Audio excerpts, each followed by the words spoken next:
Hello les amis et bienvenue dans ce nouvel épisode de la Fabrique des investisseurs. C'est Jérôme et aujourd'hui j'ai le plaisir de vous présenter. Alors vous le présentez, vous le connaissez très certainement parce que il est présent sur les réseaux.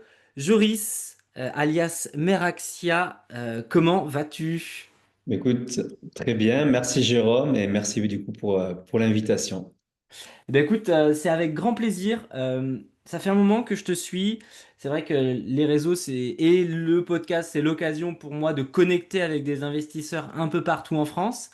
Euh, j'aime ton contenu. En fait, j'aime surtout ta façon de voir l'immobilier. Il y a plein de gens avec qui je ne suis pas d'accord.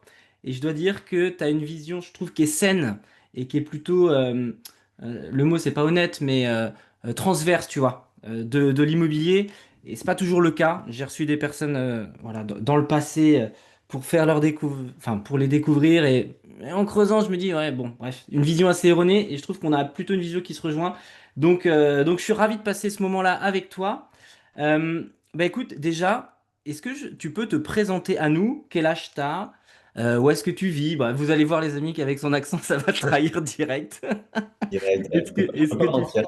est-ce que Pas tu fais mentir sur ça. Donc du coup, Joris, moi j'ai 35 ans et donc je suis originaire de Toulouse et maintenant je suis réinstallé sur Toulouse. Donc voilà, à la base, je suis ingénieur chimiste, donc rien à voir avec l'immobilier. Puis on pourra parler un petit peu du parcours, mais aujourd'hui j'ai principalement trois casquettes. La première, je fais l'investissement immobilier locatif de parcs que j'ai construit depuis 5 ans, 6 ans maintenant. Mhm. Deuxième, c'est une activité de marchand de biens, plus pour l'instant l'opportunité, mais qu'on va réaccélérer, redévelopper là dans les prochaines semaines, prochains mois. Et le troisième, c'est la casquette, on va dire, j'aime pas trop le mot coach, mais on va dire mentorat, accompagnement sur l'immobilier, où on va former des gens, leur transmettre les connaissances pour que eux puissent ensuite mettre en place des investissements de leur côté. Ok, parfait. Donc un profil assez complet où tu balayes pas mal de casquettes et de compétences. Euh, Ce que j'aime bien demander aux gens, c'est, parce que du coup 35, t'as 35, donc t'es de 89, 90 dans ces eaux-là? 90. Ok, bon, je suis de 88, donc hein, je suis un peu plus vieux, mais on va dire qu'on est de la même génération. Ça va me rajeunir un peu. Euh, donc, t'as eu un métier précédemment, ingénieur chimiste. D'ailleurs, blague à part, j'avais passé le concours pour devenir ingénieur chimiste, enfin, école de chimie à Rennes à l'époque, et je crois que j'avais pas dû l'avoir, mais c'était un domaine que je trouvais, L'INSA, du coup. ouais, que je Ouais. trouvais ultra intéressant. Euh, du coup, comment t'es tombé finalement dans l'immobilier? Si on retrace un peu ça, si tu dis que ça fait 6 ans, c'est autour de la trentaine, on va dire, un petit peu avant. Qu'est-ce qui s'est passé dans ta tête pour se dire je me lance? Le déclic, alors rapidement, du coup, ingénieur chimiste, moi ensuite j'ai fait une spécialisation en gestion de projet pour pas travailler que dans la chimie et je me suis retrouvé à travailler pour des entreprises pétrolières qui construisent des plateformes, qui posent des pipelines en mer et je gérais les finances des projets. Ok. Projet entre 500 millions ou 3 milliards. J'étais sur mes tableaux Excel à 3000 lignes à devoir gérer un petit peu ça et être un peu advisor, conseil du projet sur la direction financière.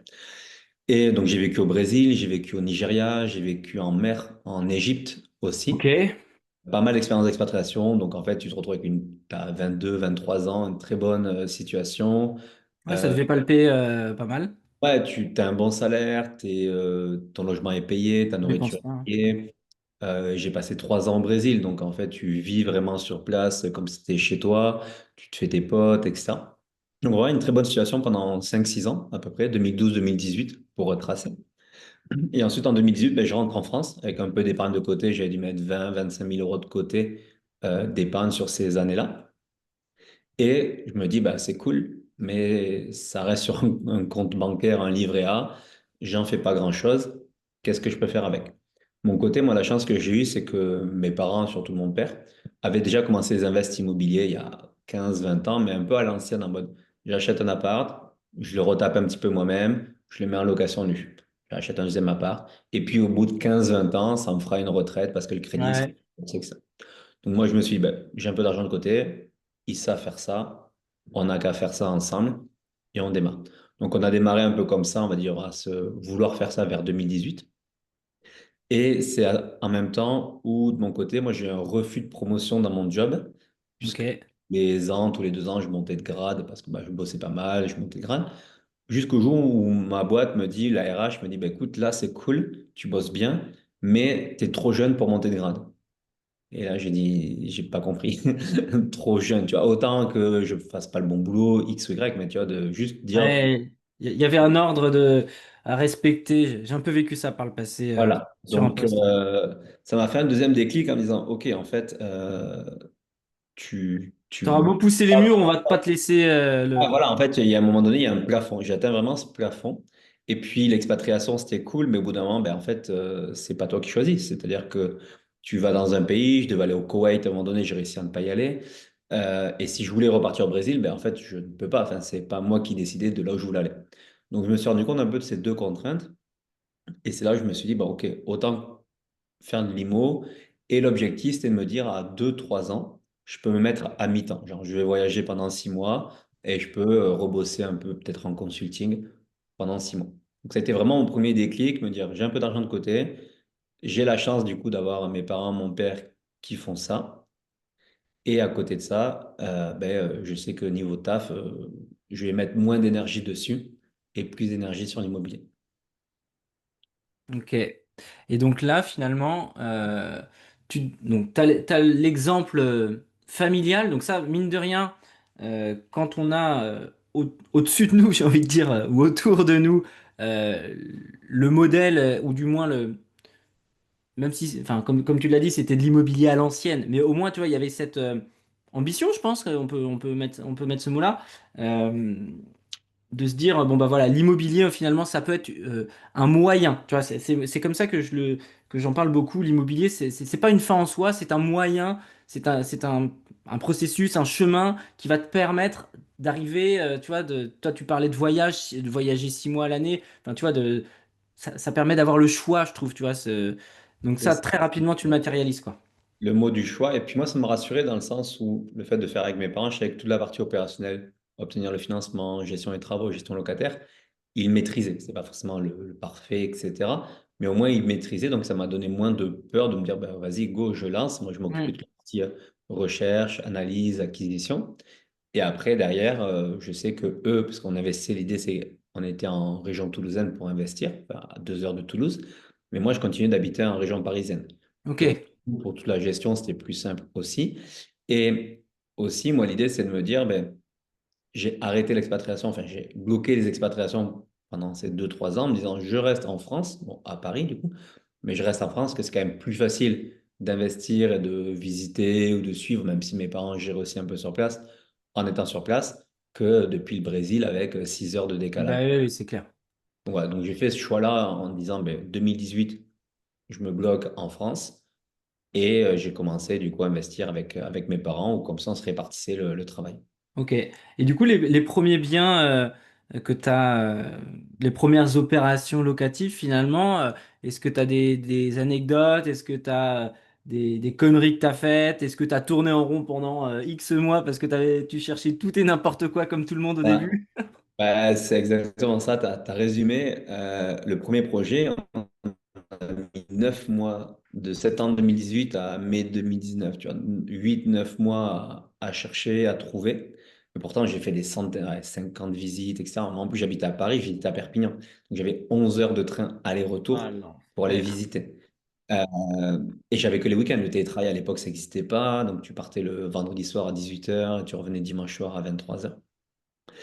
Et je comprenais au bout d'un moment que c'était pas la bonne façon de faire parce que, en fait, quand on venait visiter, j'avais pas les chiffres en main, j'étais pas sûr, j'hésitais. Et puis, à l'époque, si le bien était intéressant que tu hésites, Ouais, il partait dans la journée. il partait dans la journée. Donc, petit à petit, j'ai revu ma façon de travailler en me disant, ben, tout ce que moi j'ai en place déjà pour les projets pétroliers, donc mes fichiers Excel de prise de décision, mes KPI, etc., ben, pourquoi pas les transposer sur l'IMO. Et je me suis rendu compte qu'il fallait que je sois beaucoup plus réactif pour prendre une décision, même si j'étais à distance, que je n'avais pas visité ou quoi que ce soit. Donc, j'ai refondu un peu ma façon de travailler et d'analyse. Et là, on a trouvé du coup un lot de 2 studios, un truc qui était presque, qui venait d'être squatté, enfin assez pourri, mais une fac qui venait de s'installer ou qui allait s'installer juste après à 100 mètres donc de Perpignan. Et on était à On était à 24 000 € les deux studios, donc deux Oh la studios de vache. 17 mètres carrés. En Ok. gros, on achetait à 800 € du mètre dans un secteur qui en valait 1005, 1006 à l'époque. Et on avait, OK, on avait un peu tout à reprendre, mais on n'avait pas Oui, pour 1000 € mais... du mètre Ouais. pour reprendre. Et donc, on est sorti à ouais, 41 000 € de acquisition, travaux, notaires terminés.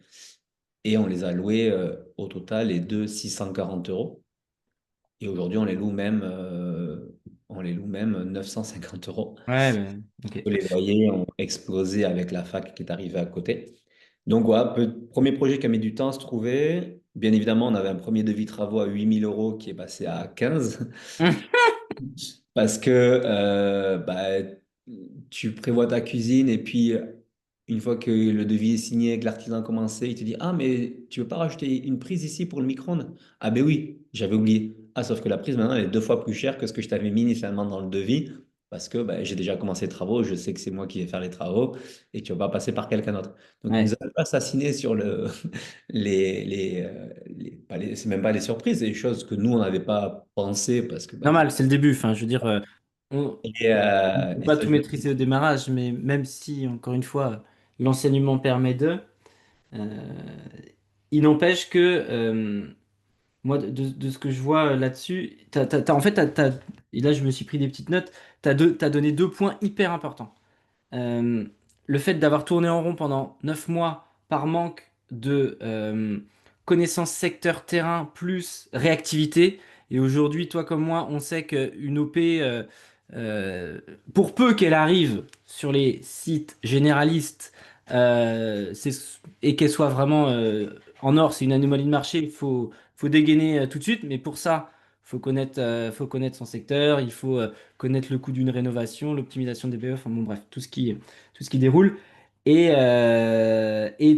du coup, les métriques, tu pouvais pas te planter avec une acquisition à deux fois moins, enfin à 50% en dessous du prix de marché. Bon, même si tes travaux, ils n'étaient pas optimisés à 100%, tu étais sûr de ne pas te planter, quoi. ouais, c'est exactement ça. Et c'est vrai que le fait de le tourner différemment et de dire ben, il faut que je mette un cadre dans mes Mm, analyses, ça aide à se rassurer et à être du coup plus réactif derrière. mm. Ouais, carrément. Bah, de toute façon, moi, c'est ce que je dis à chaque fois, hein. Je fais aussi des accompagnements. Alors, j'ai moins d'élèves et c'est pas mon activité principale. Mais moi, je fais de la chasse immobilière. Enfin, c'est mon métier. Je fais de la chasse immobilière, des accompagnements clés en main, notamment du marchand aussi, mais on en reparlera. Et c'est ce que je leur dis. Je dis, les gars, les chiffres, les métriques, les métriques, les métriques. Et tu sais, je les harcèle avec ça. Je dis, c'est quoi tes chiffres? C'est quoi tes chiffres? En fait, un chiffre, ça parle pas, tu vois. Enfin, ça parle, ça ne ment pas, pardon. Si ton prix de marché il est à 1005, que tu achètes à 750 et que tu en as pour 500 € de travaux du mètre carré, bah ton coût de revient il est inférieur au coût de marché. Mathématiquement, c'est une bonne affaire. Bon, après, faut aller un petit peu plus loin aussi, mais dans les grandes lignes, ta prise de décision, elle doit être assez rapide avec ces éléments-là. Donc, ok, top. Donc ça, c'est finalement ce qui te met un petit peu les pieds à l'étrier, j'ai envie de dire, ce qui te donne confiance, ce qui te permet de te lancer. Et derrière, est-ce que dans les grandes lignes, tu peux dérouler par quoi t'enchaînes? Ben, on enchaîne par 4 immeubles en 5 mois derrière. Oh là, il enchaîne vénère. En fait, du moment où on a capté ce côté de réactivité Ouais, et le fait de se dire, ben, tu vois, pour cet immeuble-là, ces deux lots-là, ces deux studios, on est venu nous-mêmes à la fin, tu vois, je crois qu'on a même posé le parquet dans celui-là. Et on est venu mettre les meubles. Mais du coup, on vient sur place. Moi, j'optimise toujours mon temps. Je viens sur place, je viens pas faire l'aller-retour juste pour poser du parquet ou mettre des meubles. Donc, du tu fais coup, notre visite. une visite. Mm. Et je crois que c'était même pour signer l'acte authentique. Tu vois, c'est même pas pour ça, c'était pour signer l'acte authentique. Je fais une autre visite, je vois que ça correspond à mes chiffres, etc. Je fais l'offre directe lors de la visite. Et l'anecdote, c'est que j'appelle mon père juste après. Je lui envoie l'annonce sur le bon coin et tout. Je dis: Ah, t'en penses quoi? J'étais en train d'aller à la gare pour rentrer à Paris. T'en penses quoi de cet immeuble et tout? Il me dit: Ouais, c'est pas mal, les chiffres ont l'air cool et tout. Ce serait cool que tu ailles le visiter. Je dis: Non, mais en fait, je viens de faire une offre et c'est bon. Mettre devant le fait accompli, c'est bon ça. Ok. Voilà. Donc voilà, on a fait 4 immeubles derrière assez rapidement jusqu'en novembre 2019. Sur le même secteur, du coup, Même Perpignan, du coup? secteur, mais en fait, tout est quasiment à pied, un quart d'heure à pied les uns Ah ouais, des donc c'est autres. bien. Ok. On connaissait le secteur, ben, le fait d'aller sur place pour mettre les meubles, etc., on en profitait pour visiter. on commençait à prendre confiance un peu sur nos analyses aussi, le réseau qui nous en parlait aussi sur Bien sûr. certains.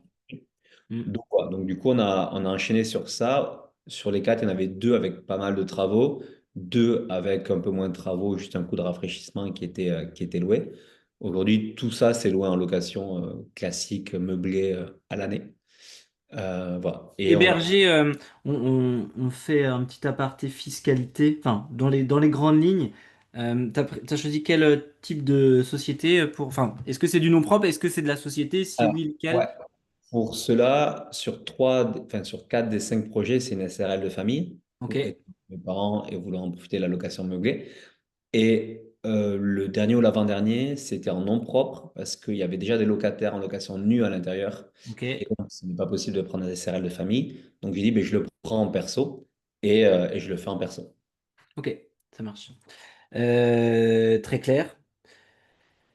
Donc là, on en est à combien de lots là? On en est à une petite trentaine, je pense. Non, pas forcément, parce que ce pas des gros immeubles, ces immeubles qui font 3 4 lots. La plupart, donc on est à 17 lots. Ok, donc une petite. Bah, oui, t'as quand même bien bourriné en l'espace Alors, de. on a pas mal brûlé, c'est des immeubles entre 150 000 et 200, 220, tout compris. Donc, on a levé quasiment 800 000, un peu plus de 800 000 sur. Ok. Et sur l'aspect bancaire, toi, c'est toujours un questionnement des néophytes, enfin, et encore, je dirais même plus des intermédiaires qui ont fait quelques projets et qui se retrouvent, tu vois, bloqués avec ces fameux taux d'endettement. Comment ça se passe à l'époque? Alors, faut remettre peut-être un contexte bancaire avec des taux plus bas, je Ouais, pense. surtout avec un 2019 où il n'y avait pas de HCSF, Voilà. le calcul différentiel du taux d'endettement était partout. Donc à l'époque, j'ai appelé la banquière, elle me dit, ah, monsieur Crouzil, comme d'habitude, présentez-moi Comme, juste les chiffres du comme- projet. Et puis elle me dit, oui, 25 ans, 3 ans différés, pas d'apport. Ok, bon, ben, je vous prépare l'offre de prêt pour la semaine prochaine. Ouais, c'était Je mettais incroyable. juste à jour mes fiches de paye et puis ceux de mes parents. Présentation rapide du projet. Donc, à l'époque, c'était un peu l'Eldorado du financement. Donc, comme tu l'as dit, hein, remettre au contexte, pas se comparer avec ça. Là où ça commençait à bloquer vers la fin, c'est que du coup, sur les cinq projets, il y en avait deux qui n'étaient pas encore loués parce qu'ils étaient encore en cours de travaux. Ouais. On était tous avec 3 ans différés, donc toujours pas de capitalisation non plus. Et c'était la même banque à chaque fois qui nous suivait. Et donc, au bout d'un moment, elle a vraiment commencé à dire, OK, Ce serait peut-être temps d'amortir un peu. voilà, pour le prochain, donc pour le sixième, je crois, il faut que tout soit loué avant de pouvoir financer le prochain. Bon, après, on est tombé au Covid début 2020, donc on n'a pas fait de projet en 2020. On a recommencé qu'en 2021, mais ça a été facile parce que c'était l'époque, mais ça commençait à bloquer au bout d'un moment. Ouais, bah, c'est souvent en effet, tu vois, moi avec une banque, j'ai 500 000 euros d'encours avec un établissement particulier. Et là, j'ai bien vu quand, ça fait un moment que je les ai pas sollicités, mais la dernière fois, c'était, bon, monsieur Rubin, même si c'est des projets, tu vois, qui tournent à 12-13%, bon, ça roule. Mais vous reviendrez nous voir quand vous aurez un peu amorti de capital, tu vois, parce que pareil, j'avais eu du 2 ans de différé. Donc bon, là, je vais bientôt retoquer à leur porte parce qu'il y a quand même plusieurs dizaines de milliers d'euros qui ont été amortis entre-temps. Mais c'est vrai que ça peut être bah, après, ce qui s'entend, hein, aujourd'hui, la banque va prêter par rapport à une prise de risque. Le but du jeu, c'est aussi d'être en capacité de rassurer et en l'occurrence là, tout louer pour pouvoir réenchaîner, quoi. Ok. Aujourd'hui, tu bosses avec combien d'établissements bancaires, toi, à titre perso? Euh, J'en ai trois. J'ai celui-ci qui nous a pas mal financé. Tu vois, j'en suis à 4 avec le parti marchand, mais je le considère à côté. On en est à 15 ou 16 projets locatifs, je crois, aujourd'hui.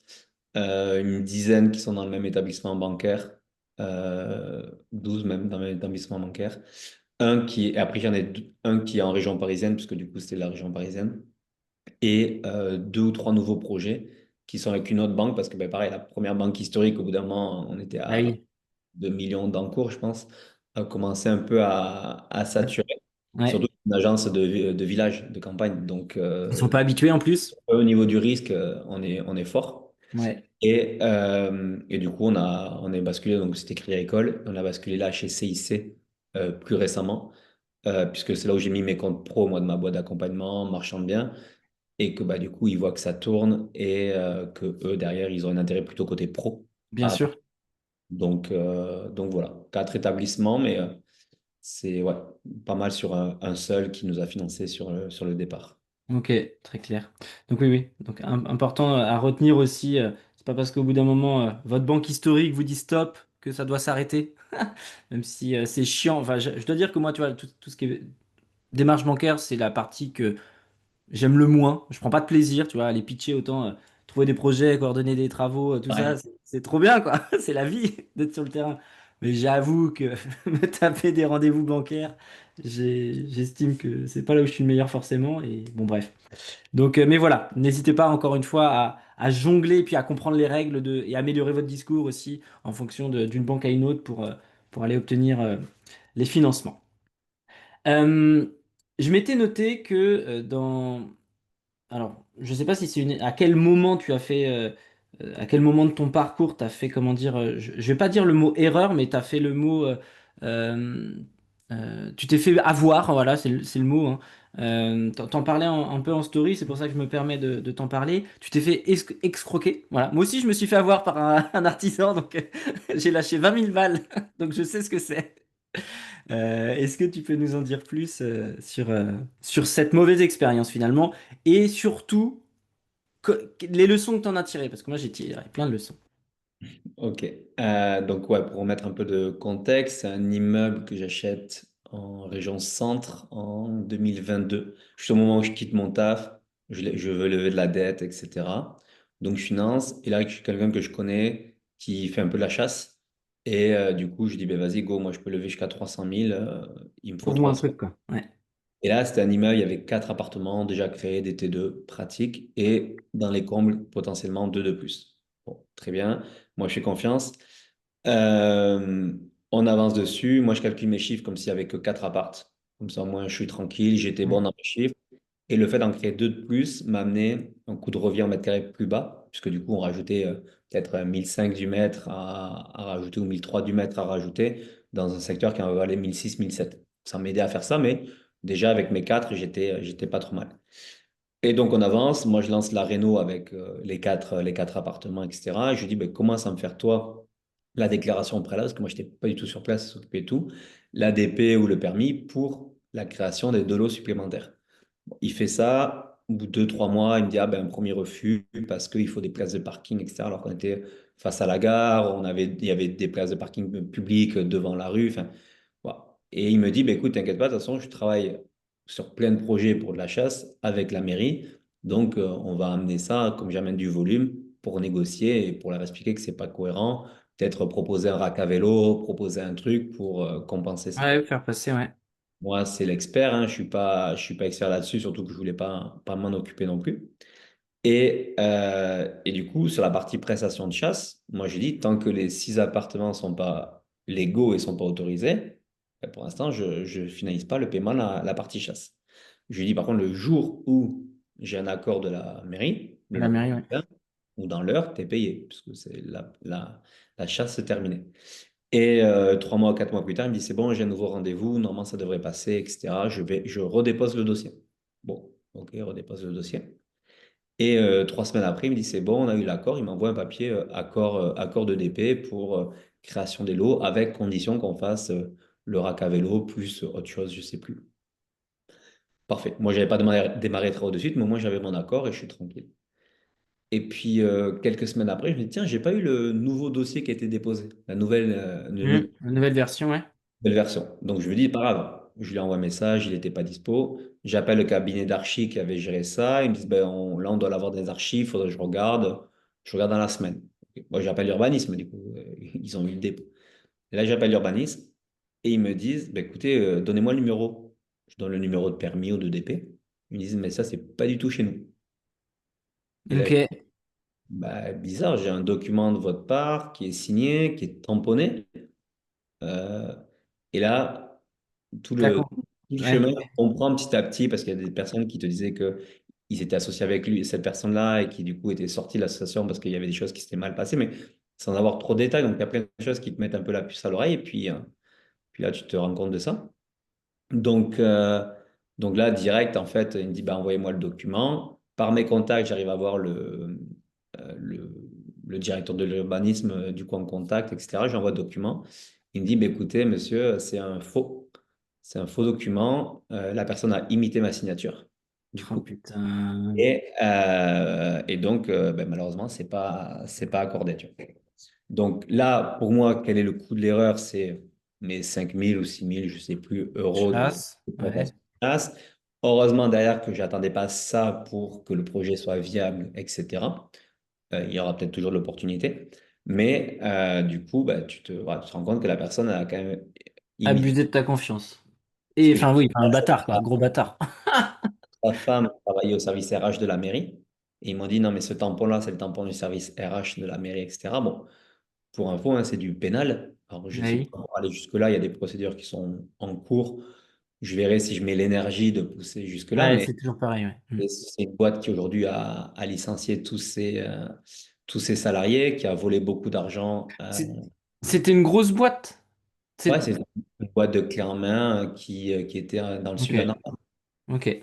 Bon. Donc, Euh, et juste pour que je comprenne, est-ce que tu avais t'es devenu propriétaire, t'avais pas mis en condition suspensive le fait d'acheter non, parce que tout ça, le propriétaire vendeur ne voulait pas que moi, c'est pour ça que j'ai validé qu'avec déjà 4 appartes Ok.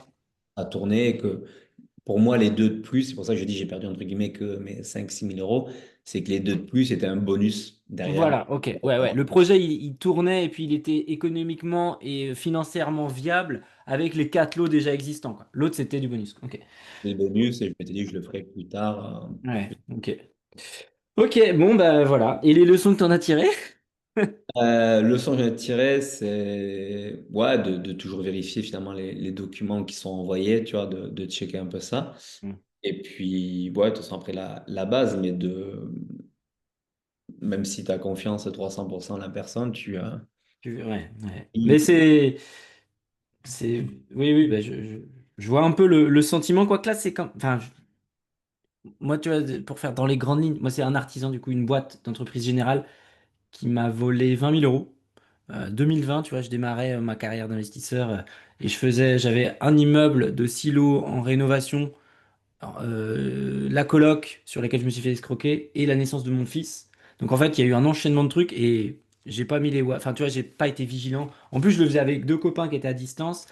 Bref, et en fait, la boîte, c'était une boîte, c'était des escrocs professionnels en Bretagne. On s'est rendu compte qu'on était des dizaines à s'être fait avoir.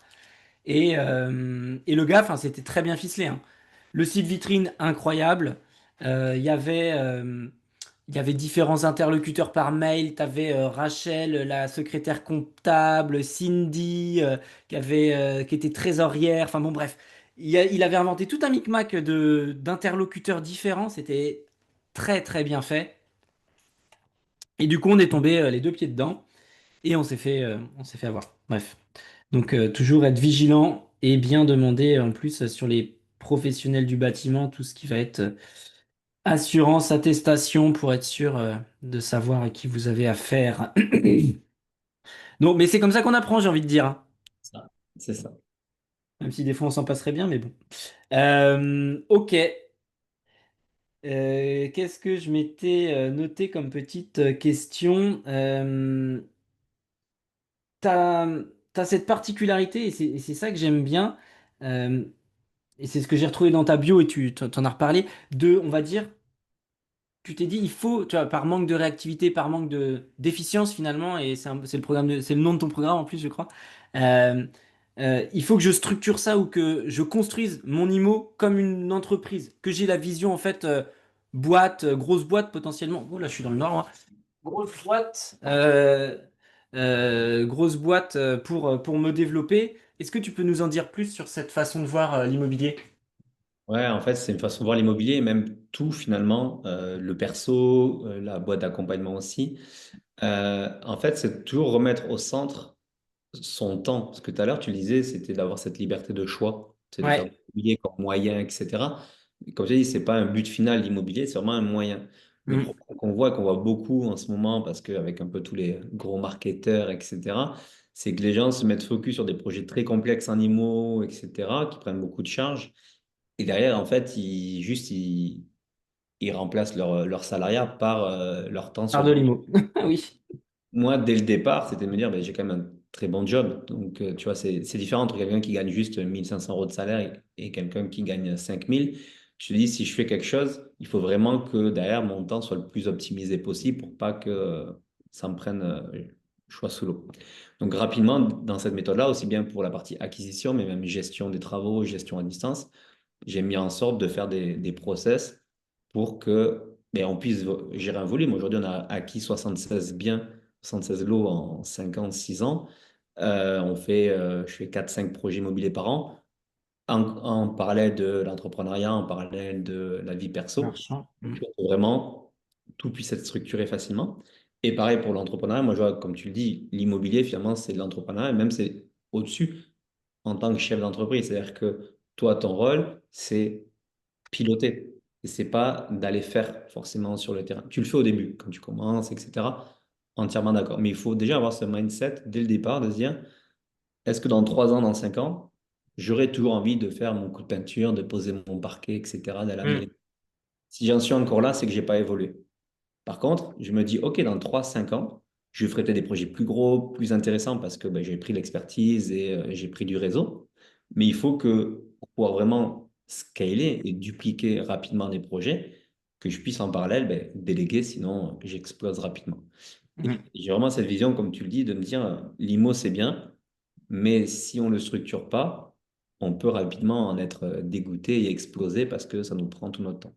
Ah bah oui, oui, clairement, hein. Là, si on. Alors, donc du coup, t'étais à Paris, t'as investi à Perpignan. Aujourd'hui, t'es sur la région toulousaine. Toulouse, Perpignan, j'ai aucune idée de la distance entre les Deux deux. heures et demie à peu près. Ouais, donc j'imagine que tu vas pas te lever le samedi matin pour aller faire les états des lieux de sortie, parce que sinon ça te bouffe ta journée. C'est exactement ça. Non, non, on a sur la partie locative, par exemple, on a des process. Dès qu'un locataire part, on a toute une série de process qui nous amènent à ce qu'il y ait un nouveau locataire qui rentre. Notre seul rôle, quand je dis notre, c'est mes parents et moi, parce que c'est un peu plus ceux qui gèrent la partie gestion lot, c'est de mettre l'annonce en ligne et de valider les profils. Mm. L'idée, c'est que nous, nos tâches, on puisse les faire depuis n'importe où dans le monde. C'est tout. Et donc, je te donne Ok. un exemple que je vois rarement ailleurs, c'est qu'on a une vidéo de chaque appartement. Dès que le locataire, on a validé un peu le profil, avant de l'envoyer en visite et qu'il nous dise, ah ouais, mais sur les photos, j'avais pas vu que la cuisine, elle est comme ça, on lui envoie une vidéo. Sur la Ouais. vidéo, là, c'est comme s'il était en visite. Et donc, ça permet qu'ensuite, on va l'envoyer sur place à quelqu'un qui, elle, s'occupe des visites, qui nous fait les ménages dans les parties communes, les visites, etc. En fait, les personnes qui font les visites, sur 10, il y en a 9 qui veulent l'appart et pas 3 parce qu'elles ont mal vu. Donc, on cadre ça à distance et ensuite, sur place, elle fait les visites, ça se passe bien. Mais nous, on fait les signatures de baux à distance. Et même pas, elle fait la signature de bail avec eux sur place. Nous, elle a des baux que nous, on a déjà signés et donc elle fait contre-signer sur place. Et tu as des lieux d'entrée, tu as des lieux de sortie quand ils ressortent. Et s'il y a un petit dégât, un petit truc, on a une deuxième personne qui va faire un coup de peinture, qui est un peu l'homme à tout faire On sur va place. tout faire. Ouais. Donc, Bah, l'idée, c'est de dire ouais. tout ce qui est nécessaire opérationnellement sur place, il n'y a pas besoin de nous. Et, et ça, comme tu dis, le fait de moi avoir commencé à investir à 11 heures de train aller-retour de là où j'investis, alors, comme on l'a dit juste avant, off, c'est pas ce que je recommande, au contraire. Par contre, ça a été mon cas parce que je savais que j'allais redescendre sur Toulouse, etc., qu'on est tombé sur ce secteur-là. Mais du coup, ça m'a obligé rapidement, dès le premier immeuble où tu dis, ben, en fait, il faut faire des visites, mais j'ai 11 heures de train pour faire des visites, c'est pas possible. Et donc, Mm. il t'oblige à trouver des solutions, à créer des process pour ça. Ouais. Ouais. Sur la partie, alors j'ai beaucoup moins de lots que toi, mais ils sont aussi, tu vois, j'ai un peu moins de route, mais j'ai entre 1h15 et 1h30. J'allais même jusqu'à 2 heures. Ouais, je suis monté jusqu'à 2 heures. Et pareil, tu vois, il y a des biens. Là, j'ai vendu une coloc là, il y a 3 semaines de ça qui était à 2 heures. J'avais pas mis les pieds depuis 3 ans et demi, 4 ans dedans, tu vois. Tout était processé pareil. Et en vrai, si on veut, comme tu dis, avancer, scaler et tout, t'es obligé, obligé. Enfin, moi, je mets les pieds peut-être une fois l'année dans chacun des immeubles, histoire d'eux, quoi. Mais parce que sinon, hein, c'est infernal. On passerait notre vie. Et en plus, voilà, quand tu rajoutes la casquette, toi comme moi, entrepreneur, je sais pas si t'as des enfants, etc. Mais moi, la vie de papa, tu vois, qui bouffe du temps aussi. Enfin, mon samedi matin, j'ai pas envie de le passer. J'ai encore moins envie maintenant, tu vois, d'aller me taper un putain d'état des lieux à 1h30 de chez moi. Donc, tu es obligé, en fait, comme tu dis, de mettre en place une façon pour prendre de la hauteur, externaliser. Et nous, notre job en tant qu'investisseur, le premier job, et c'est ce que je m'attraque à tout le monde, c'est de trouver des bonnes affaires. Voilà, ça, c'est notre premier job et de faire en sorte de les, comment dire, Alors, je vais même aller plus loin que ça. Pour moi, maintenant, à partir du moment, le premier job, c'est même juste analyste. L'idée, c'est d'avoir ce réseau qui t'amène des affaires. Et toi, tu es vraiment dans ce côté, je reçois la data, je reçois des affaires, j'analyse, je prends une décision. ouais, Et derrière, tout le reste est quasiment processé. ouais, Mais par contre, tu vas commencer souvent en faisant un peu tout. Et puis petit à petit, tu enlèves certaines parties. Et c'est souvent ça, comme je disais juste avant, hein, je vois dans les personnes qui nous contactent, qui ont fait deux, trois projets, se retrouver un peu sous l'eau parce que tu gardes encore ton salariat, parce que tu n'as pas encore assez pour sortir. Et tu te retrouves dans un entre-deux où, moi, ça a été mon cas en début 2022, tu n'es pas loin d'exploser ouais, aussi. ouais, ouais, parce que tout se cumule et t'es obligé d'être sur un peu tous les fronts. Euh, si on reste sur ce côté analyse, je te rejoins tout à fait, hein. Clairement, le job, c'est de faire le réseau pour obtenir par la suite les opportunités, hein.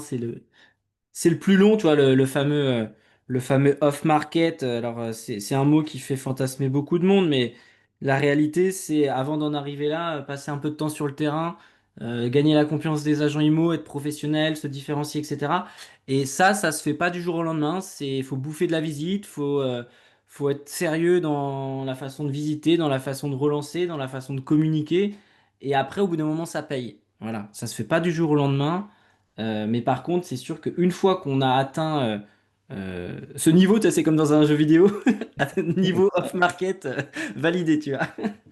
Je vais Euh, utiliser la piste de ski, tu sais, bleu, vert, bleu, rouge. Voilà. ouais, C'est pas de faire quelque chose qui est de niveau noir alors que tu en es au niveau bleu. Et c'est normal. C'est quand les gens se comparent aux autres. Ah ouais, lui, il fait ça. Ouais, mais lui, ça fait 5 ans qu'il fait de l'immobilier. exactement.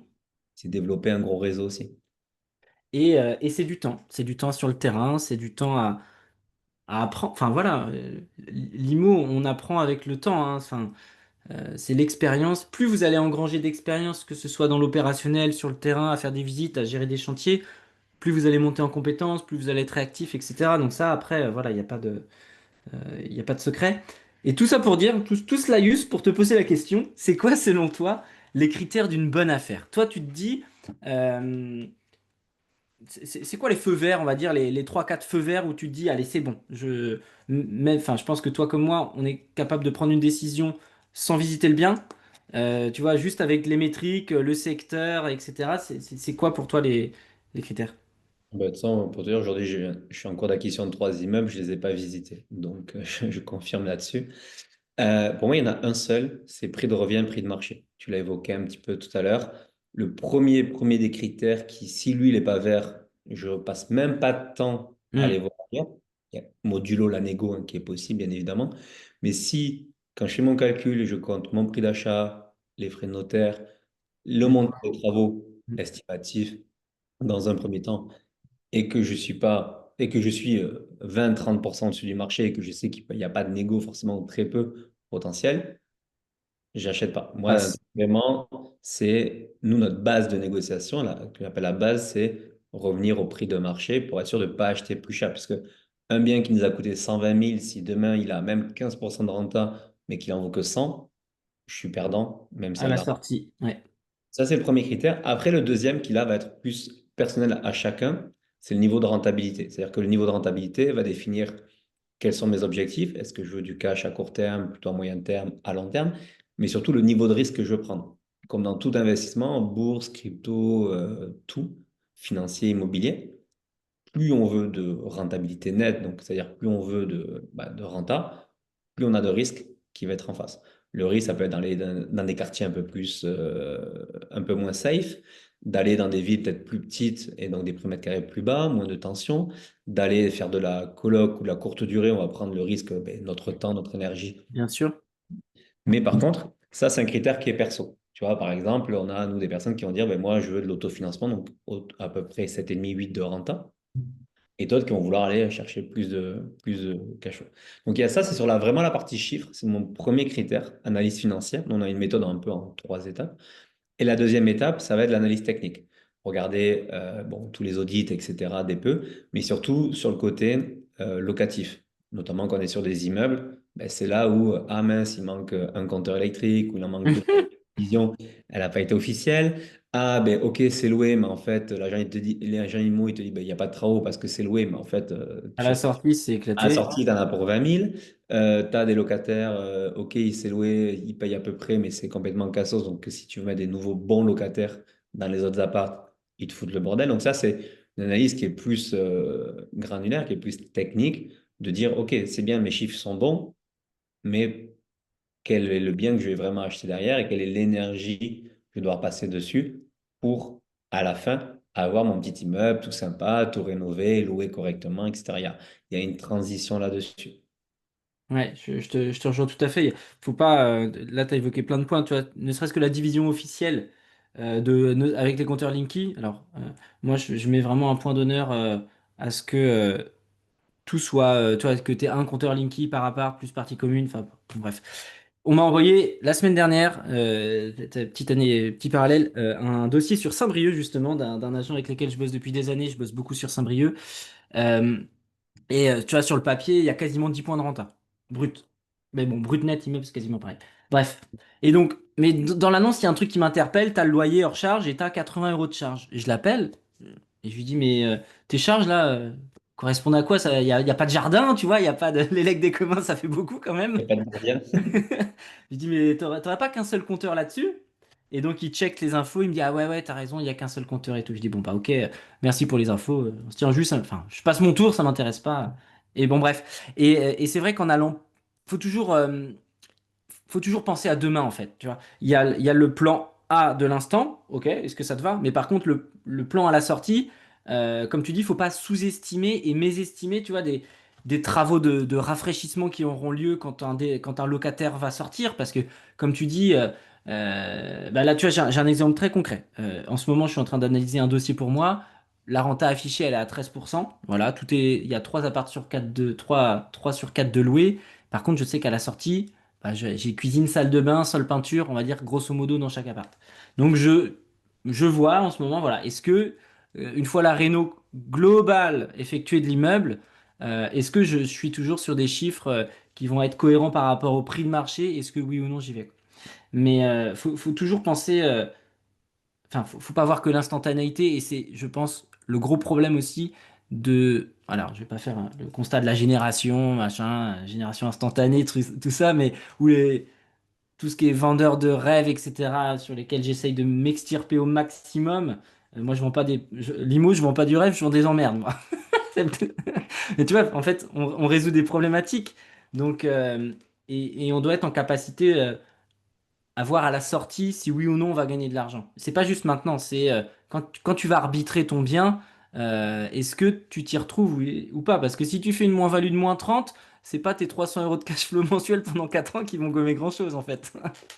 C'est ça, et d'ailleurs, c'est vrai que ça me fait penser à un autre critère qu'on met qui est un peu plus difficile à mettre en place, c'est que on va vraiment investir dans des secteurs qui ont un potentiel d'évolution.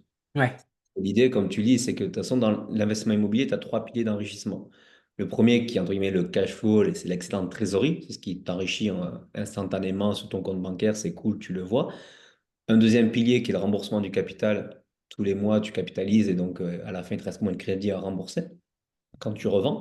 Et le troisième, comme tu as dit, hein, quand tu vas revendre, c'est la prise de valeur de ton bien dans le temps, Mm. et qui est liée finalement au secteur dans lequel tu as investi. Et sur ça, en fait, on se rend compte que sur une vision à 5 ans, c'est presque le pilier numéro un en termes d'enrichissement parce que ça peut aller très vite. Ouais. Et donc, on a une liste de plusieurs critères pour se dire, bon, ben là, dans ce secteur-là, donc secteur, ça peut être juste le quartier d'une ville ou une ville complète ou une zone un petit peu de plusieurs villes, on sait qu'il va surperformer par rapport au marché global parce que tu as une analyse qui est macroéconomique, les taux, la politique, etc., ça t'a pas d'effet dessus. Par Mm. contre, en microéconomique, donc en local, ben, comment je trouve des secteurs qui vont surperformer par rapport à d'autres. Ça, je trouve hyper important parce que finalement, tu vois, je préfère avoir du 8-9% de renta dans un secteur qui va prendre de la valeur que d'avoir du 10-11 dans un secteur qui va stagner et à la fin des 5 ans ou des 7 ans, bah, Mm. rendu le même prix que ce que ça m'a coûté. Non, mais je te rejoins tout à fait. Et je sais pas si toi tu organises ton patrimoine comme ça, mais moi je me suis rendu compte un petit peu que le patrimoine que j'avais avec ma femme, du coup, enfin, du coup c'est moi qui drive les projets immobiliers. Mais bon, bref, je l'ai un peu organisé comme une partie d'échecs. C'est-à-dire que j'ai des projets qui vont être à stratégie offensive, donc à savoir des immeubles de rapport, tu vois. Alors dans des villes, bah tu vois, j'en ai un à Saint-Brieuc par exemple. J'ai un immeuble à Saint-Brieuc, et j'en ai un autre là sur une ville de 6 000 habitants. Donc voilà, stratégie qui me fait gagner de l'argent instantanément. Bon, il y a de la plus-value long terme, etc. Bon, bref. La stratégie défensive, donc à savoir ma RP, secteur ultra patrimonial banlieue rennaise, et un appart centre-ville de Rennes, tu vois, pareil, euh, cash flow néant, par contre, voilà, prise de valeur dans le temps, ok, et plus-value aussi avec les travaux réalisés. Donc, mais miser sur le bon secteur, et ça, tu vois, on peut évoquer quelques critères. Moi, sur mon deuxième immeuble, par exemple, bon, coup de chat, hein, sans doute, on va pas se mentir. Il y avait différents critères qui me plaisaient dans cette ville, mais finalement, post-acquisition, dans l'année qui a suivi, j'ai l'Orange Bleu, McDo et Action qui débarquent dans la ville, tu vois. Et c'est ce que je dis aux élèves que j'accompagne, je dis, en gros, vous avez un triptyque de grosses franchises comme ça, et payent des centaines de milliers d'euros pour faire leur étude de marché. Donc en fait, si elles sont présentes, c'est que ça renvoie pour moi un signal qui est quand même C'est très bon, ça, hein. tu disais par exemple, un peu des critères de savoir quels secteurs vont prendre la valeur. Bah, déjà, tu t'inspires des institutions publiques et privées. En gros, c'est là où il y a de l'argent qui est en train d'être mis, il y a de grandes chances que dans 3 5 ans, ça prenne de la valeur parce qu'eux, ils n'ont pas Mm, fait des analyses avec un bout de papier de leur côté. Ils ont dépensé des milliers, centaines de milliers d'euros pour analyser. Et du coup, tu te dis, ben voilà. Par contre, de ne pas arriver des fois trop tard en disant, tiens, il y a ça, mais en fait, c'était il y a 5 ans et que maintenant, on ouais. est en top de marché. Mais par contre, ouais, c'est se dire, bah, de toute façon, on regarde là où les gens mettent de l'argent, donc institutions privées, publiques, sur les transports, sur les écoles, sur les commerces aussi, les mairies qui préemptent toutes les rues, il y a les commerces, etc. Ça se fait beaucoup en ce moment. Sur les privés, du coup, Orange Bleu, Burger King, McDo, toutes ces boîtes-là. Mm. Et également, je regarde aussi sur, bah, dans une ville, si tu vois plein d'échafaudages, d'immeubles qui sont en cours de réno, tu te dis qu'à un moment donné, si des investisseurs viennent là mettre de l'argent, C'est qu'il y a une raison. en probabilité aussi que ça prenne de la valeur. Mm. Oui, et puis après, c'est un cercle vertueux, hein, c'est toujours pareil, hein. Plus il y a de l'argent d'investi, plus ça profite à tout le monde autour, hein. Voilà, bon bref, intéressant. Euh, Je suis en train de me noter les petites questions. On a fait grosso modo le tour des grandes lignes. Euh, si tu devais donner des conseils euh, à quelqu'un qui aujourd'hui veut se lancer, tu vois, alors c'est très bateau comme phrase, mais pour toi, qu'est-ce que l'immobilier t'a apporté? Alors, tu vois, je vais essayer de changer un peu de question. Qu'est-ce que l'immobilier m'a apporté? Ma liberté de temps et de choix. Ouais. Là, tu vois, je te donne un exemple typique, hein. Cet été, je suis parti un mois en Mongolie et en Albanie, du coup, à cheval et à pied. J'avais pas d'ordinateur, j'avais pas de connexion Internet en Mongolie. Et pourtant, ben, tout l'immobilier a tourné, toute la partie entrepreneuriat a tourné. Et, euh, et vraiment, c'est d'avoir dire, ben, j'ai demandé, j'ai demandé entre guillemets à personne pour partir là, tu vois, de se dire finalement, ce que ça a apporté, c'est que de pouvoir lancer des projets passion, entrepreneuriaux, passion, etc., sans pression financière. Tu vois, comme tu disais, l'IMO, c'est un moyen, c'est de se dire, ben, en fait, finalement, le jour où j'ai quitté mon job en 2022 pour lancer Meraxa et la boîte d'accompagnement, ben, en fait, j'avais pas de pression financière de me dire, ah, il faut absolument que je fasse de l'argent avec la boîte, etc. Parce que je savais que j'avais du locatif qui tournait derrière. Je commençais un petit peu le marchand de biens aussi à côté. Et du coup, ça me permet de vraiment de prendre des décisions aujourd'hui sur la partie pro ou même perso sans me dire ben, j'ai une pression financière parce que ça tourne.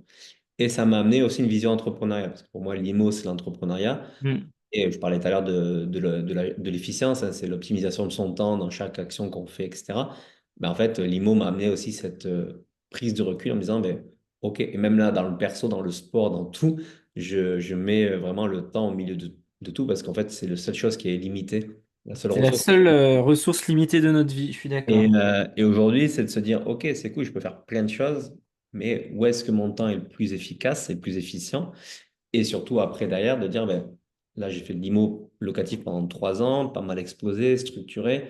Là, j'ai monté la boîte d'accompagnement depuis 3 ans. Et en fait, l'idée, c'est qu'au fur et à mesure, on structure tout pour derrière pouvoir relibérer du temps et passer sur du marchand de biens, passer sur d'autres projets un peu plus patients aussi.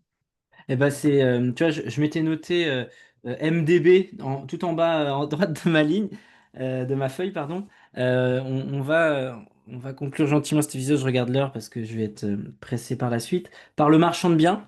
Euh, Moi, j'ai démarré pareil. Enfin, pareil. Ça va faire 2 ans en janvier que j'ai lancé le marchand. Qu'est-ce que tu peux me dire sur toi, ton expérience en tant que marchand de biens? Quelles sont les similitudes et les points euh, de différence par rapport à du locatif? Et en quoi tu trouves ça peut-être mieux ou moins bien ou complémentaire? Ok. Alors moi, déjà, de base, je fais du marchand de flemmard. Mais c'est souvent ce qui rapporte le plus, hein. Voilà, et exactement. Où est-ce que mon temps a le plus de valeur? Donc là, le premier projet, on a fait 150 000 euros en une semaine sans rien faire dessus. Alors, Euh, ta marge, ta bascule, tu l'as fait grâce à la négo de base? en fait, c'est un triptyque, c'est mon réseau, le Ouais, bien sorti, etc. Off. Ma négo, puisque c'est un refus de financement, donc il revient, donc négo aussi, et moi j'ai des techniques de négo parce qu'il y avait des locataires en place, etc. Et après, c'était le travail terrain, où du coup la valeur de cet immeuble-là aussi se prenait parce que il fallait reloger le locataire et avoir des ouais, ouais. vite qu'on puisse faire les travaux, que l'acheteur du coup derrière puisse faire les travaux tranquillement, etc. et remettre un autre classique. Ça, c'est les trois qui me permettent de vraiment acheter en dessous du marché et d'avoir une stratégie finalement qui va créer la valeur et de la marge. Et le troisième, c'est mon réseau aussi d'acheteurs, parce que sur cet immeuble-là, on vendait 400 000. L'acheteur mettait 400 000 euros de travaux.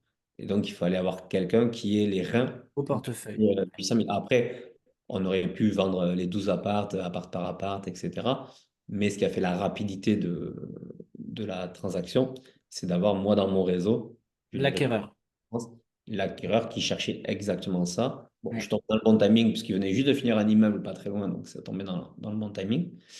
Donc le marchand, moi je fais du marchand flemmard, c'est-à-dire que je vais vraiment par opportunité. Pour l'instant, je suis pas on n'est pas trop dans une phase vraiment de recherche full, mais se dire, ben, il y a des opportunités qui rentrent parce que, comme tu le Le disais, tu réseau.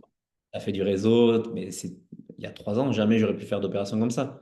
C'est juste que ben, le réseau qui a été créé, qui a été entretenu, tu fais un, deux, trois projets, même locatifs avec un agent IMO, ben, il commence Ouais. à faire confiance aussi. Euh, pour moi, en termes de différence, en termes d'analyse, pour moi, c'est la même chose. C'est-à-dire Hmm. que ma façon de faire du marchand en ce moment, c'est j'achète des gros immeubles, plus de 6 8 lots, et je revends, je fais une mise en copro. Je fais pas de division, je crée pas de compteur, etc. Je prends l'existant, je mets en copro et je vends des produits plus petits qui eux-mêmes sont en dessous du marché, mais comme c'est vendu en plus petit, je crée ma marge dans le sens où le réseau qui apporte le projet, les négociations, puisque sur des gros projets, je peux aussi aller faire des sans conditions de financement, donc ça aide en ce moment surtout à renégocier. Et après, j'ai un réseau d'acquéreurs pour des biens entre 100 150 000 euros, entre guillemets, clés en main, qui vont dans les 8 9% de rendement. Ça se trouve assez facilement. Donc, la similitude par rapport au locatif, c'est que l'analyse est la même. Je regarde mon prix de marché, mon prix de revient. Et là, par contre, c'est juste aller faire de la marge et pas être à ISO. Hmm. Et après, la différence, c'est que du coup, moi, je me suis beaucoup formé sur le juridique, sur la partie locative. Parce que là, dans ces types de projets-là, la contrainte que tu as au milieu de l'équation, c'est ben, quand il y a des locataires à l'intérieur, comment tu peux les aider à se reloger, quels sont tes droits par rapport aux résiliations de baux, à la loi RIAC, à toutes ces choses-là, au congé pour travaux aussi, tu en apprends plein de choses. Et une fois que ça, c'est connu et que c'est activé, ben, du coup, tu peux faire tes projets. Pour moi, les deux sont complémentaires. C'est-à-dire que moi, je vois très mal comment les gens peuvent arriver à faire du marchand ou de l'achat-revente sans avoir fait de l'expérience IMO avant. Alors, pas Merci de l'entendre. Merci. parce que c'est ton... Alors après, tu vois, quelqu'un il a bossé pour un promoteur, il a bossé pour un truc, Ouais. cette expertise-là. Je veux bien être sur la division foncière, des choses simples. Mais aujourd'hui, en fait, il faut se dire que le marchand, c'est créer la valeur. OK, pas Mm. de souci. Créer la valeur, au moins 20 points de marge, en considérant que tu as des taux à 5-6 points, allez, on va dire 30 bruts. 30 Ouais, bruts. ouais. Sachant que tu as 8% de frais d'agence en général, 8% de frais, allez, 3% de frais de notaire. Donc il faut quand même, tu quasiment 40-45% de marge brute entre ce que tu achètes et ce que tu revends. À l'époque, jusqu'à 2022, les gens ils prenaient, ils retapaient un peu eux-mêmes, ils faisaient un truc joli, ils vendaient 30% du marché, ils faisaient une marge. Je pense que toi, c'est pareil dans la région rennaise comme moi à Toulouse. Aujourd'hui, un bien qui se vendait 280 il y a 3 ans se vend 230, 240 aujourd'hui parce qu'il y a des plafonds de pouvoir d'achat, Exactement. Du auto. tout honnêtement, et que le Covid a amené le do it yourself à faire toi-même un petit peu tes travaux, etc. Donc en fait, des trucs hyper rénovés, hyper quali vont plus se vendre au-dessus du marché parce que les gens prennent le temps de comparer puisqu'ils ont le temps en soi de comparer. Et Ça ils va. ont les outils aujourd'hui qu'il n'y avait pas avant. Ils ont les outils aussi. Et donc, apparaître dans des zones comme Nice, comme Cannes ou comme Paris à 8, 10 000 Mm. euros du mètre, où là, tu vas toucher peut-être des étrangers qui veulent spécifiquement ton bien et vont pouvoir acheter au coup de cœur, ça se fait quasiment plus. Et en plus, les gens que je vois qui me disent oui, mais je vais faire les travaux moi-même, etc. Non, c'est pas du marchand, c'est du Ouais. salariat. Tu Ouais. vas juste mettre ton temps à prendre des risques hein, pendant 10 ans, puisque tu es responsable pendant 10 ans des travaux que tu réalises.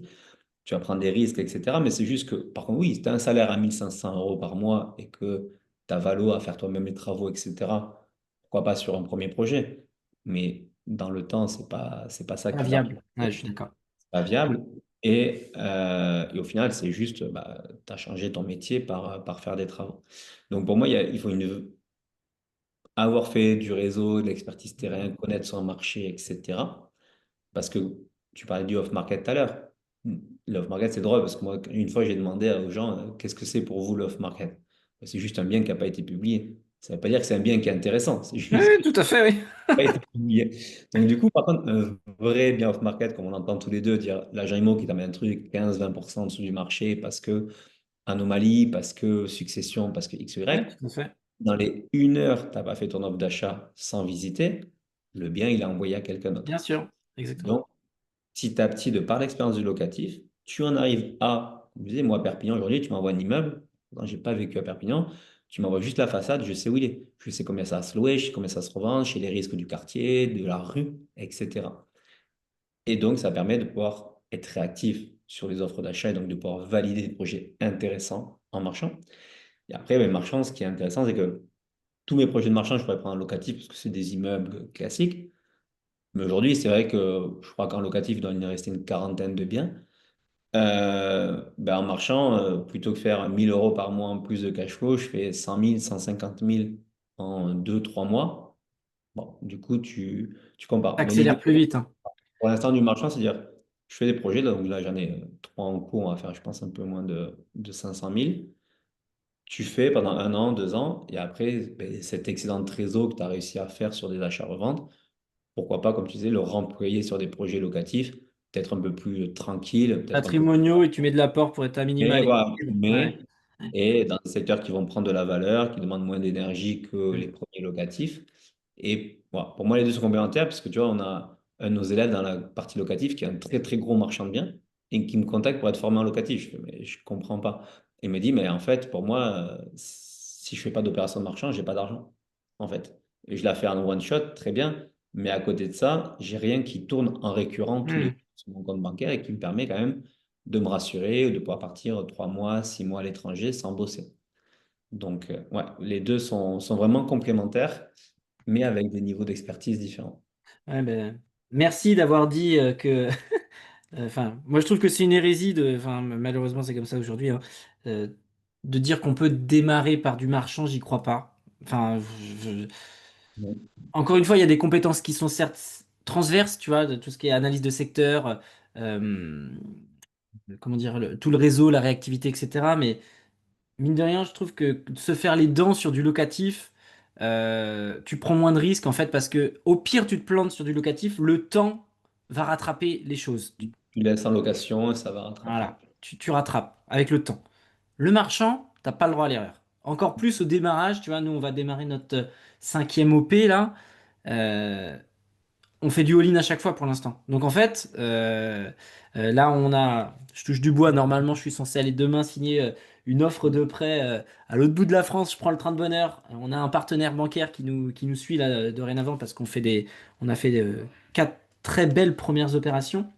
Mais en fait, au démarrage, c'est du all-in. Donc, si tu te plantes, enfin, si tu fais pas bien les choses, tu peux perdre de l'argent. Donc, et ça, faut que les gens l'entendent. On s'improvise pas, marchand de biens. Enfin, en tout cas, moi, c'est pas ce que je conseille du tout. Il faut quand même développer un certain nombre de compétences, de connaissances, parce que, comme tu l'as dit, ne serait-ce que sur la partie travaux, tu es responsable 10 ans. Donc, Et donc c'est surtout, en fait, tu dois créer de la marge. Enfin, on l'a vu, 30 à 45% de marge sur des projets. Comment tu le fais si tu le démarres de zéro? Enfin, ça, c'est Hmm. pas en claquant des doigts que tu vas réussir à créer de la valeur, autant de valeur. Voilà. Et donc ça, la création de valeur, elle se fait également en optimisant des espaces, en créant de la surface, en divisant. Moi, tu vois, moi, c'est pareil, l'OP qu'on va démarrer là, c'est la même que toi. J'achète un immeuble de 4 lots, euh, on fait une mise en copro, un remaniement de toiture, on fait des petits espaces jardins trop mignons et ça va repartir à la découpe. Et la petite anecdote, tu vois, c'est sur un secteur que je maîtrise à la perfection, mais cet agent immobilier-là, je le connaissais pas. Et je vois l'annonce qui tombe un mardi, je pense. Ça devait être un mardi milieu fin de matinée.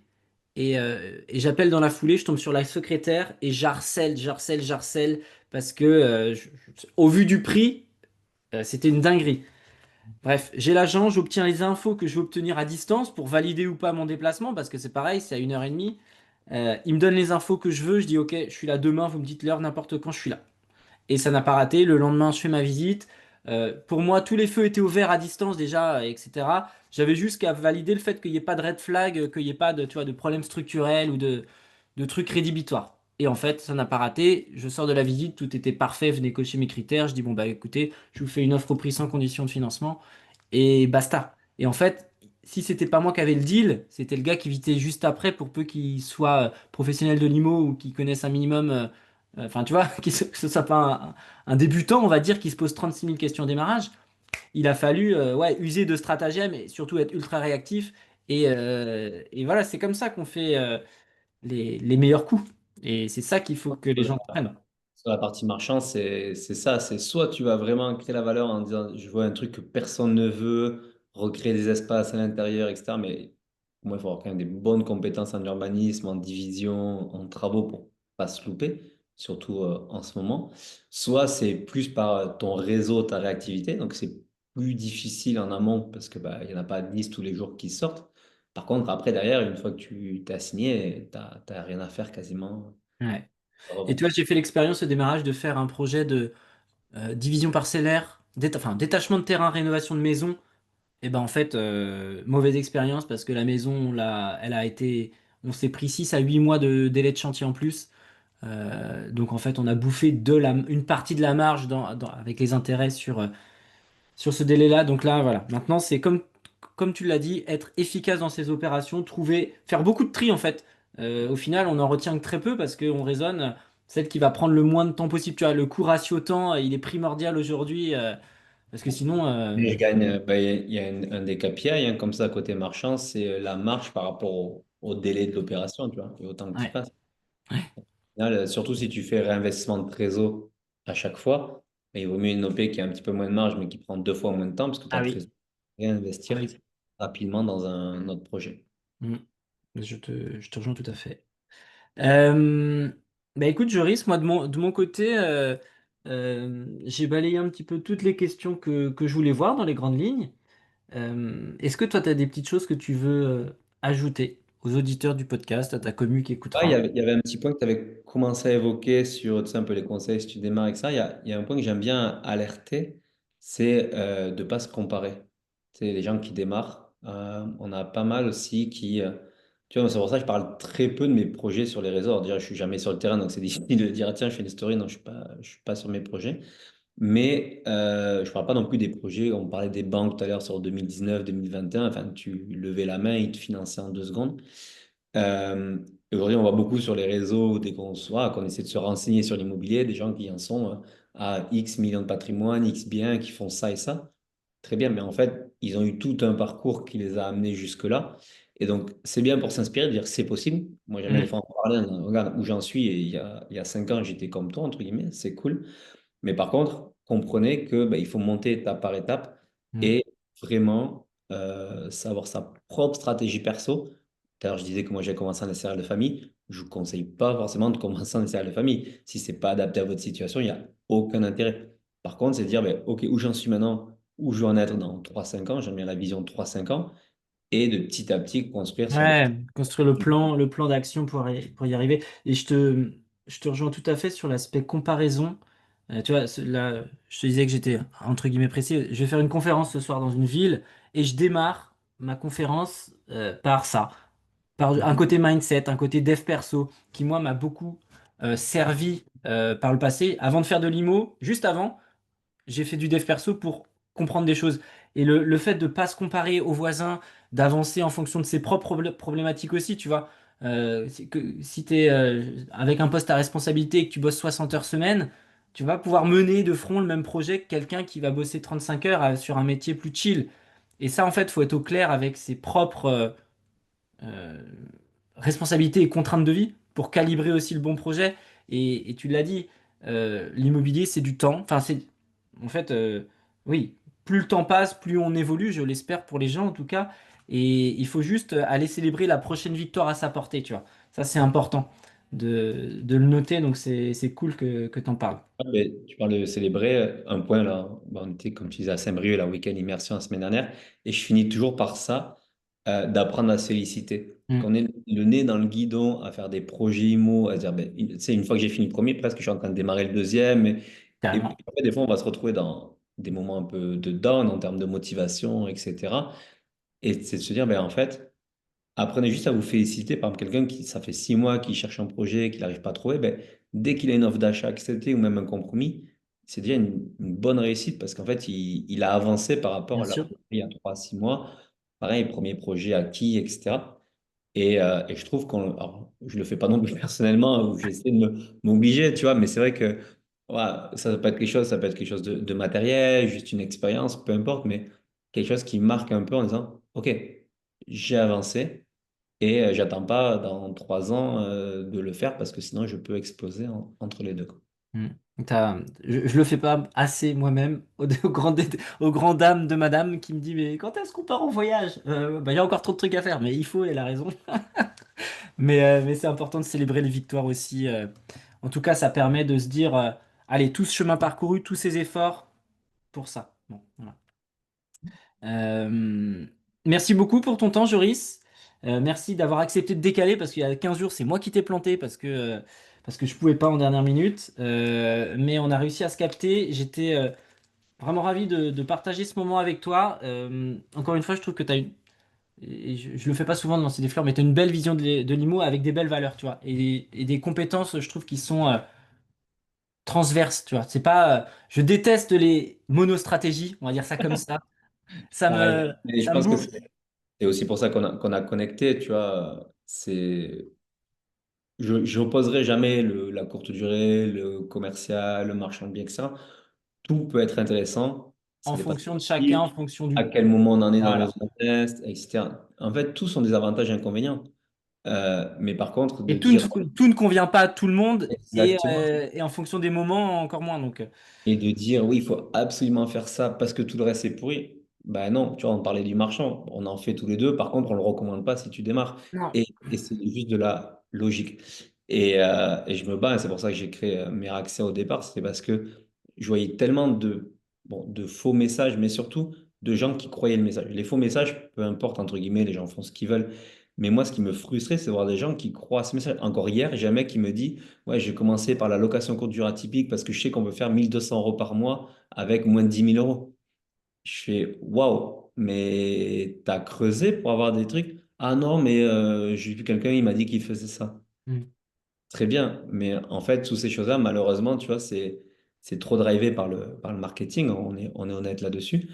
Et donc de ramener la vérité de ce qui est concrètement possible de faire et avec cette vision ben, moyen-long terme, parce que sur du court terme, aujourd'hui avec l'IMO, c'est un peu plus compliqué. Mm. Et voilà, donc on essaie, je pense que tous les deux, de défendre un peu cette vraie vision Ah, qui c'est est surtout transparente. apprendre des compétences, voilà. Se transmettre des compétences, tu vois. Moi, c'est vraiment investir comme un professionnel. Moi, c'est mon discours. Aujourd'hui, je fais ce métier à temps plein depuis 5 ans. J'ai bouffé euh, beaucoup de visites, beaucoup de terrain. Donc, en fait, la réalité du terrain, je la connais. Et avoir testé plein de stratégies, il faut faire le tri. Tout n'est pas adapté à la situation de chacun. Il faut juste trouver, et comme tu dis, établir sa vision, établir son plan, sa feuille de route pour avoir une direction, décomposer. Et puis derrière, bien exécuté en y passant le moins de temps possible en étant efficient du coup. Euh, on se dit à très vite. J'espère te croiser prochainement en vrai, hein, ce serait très chouette. Merci encore pour ton temps et puis je vous souhaite à toutes et tous une très belle fin de journée. Merci beaucoup, belle fin de journée. Ciao, ciao.